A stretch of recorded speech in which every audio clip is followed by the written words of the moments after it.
Slaughter High it's nothing to do with 420. Essentially is an 80s slasher film where you've got a kid who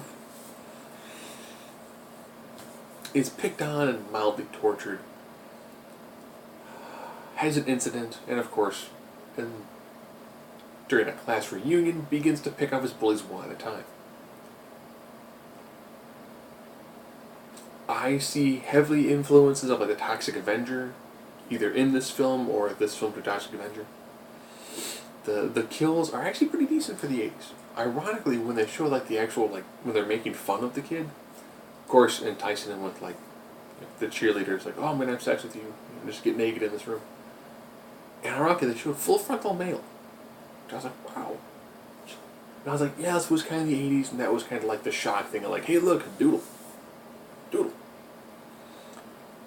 But the problem ends up being is that they more or less entirely establish who the killer is. Right off the bat. I mean, there's no denying who the killer is. And I was like, oh. Different? To like blatantly be like, oh, hey, this guy who they did this to, he's the killer.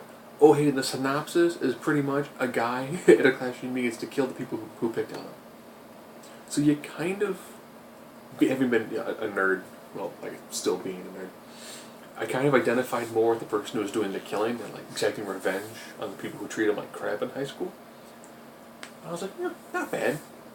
Kills were decent. You know, this is 80s, so special effects are entirely practical. So all in all, not a bad, kind of somewhat standard 80s slasher flick.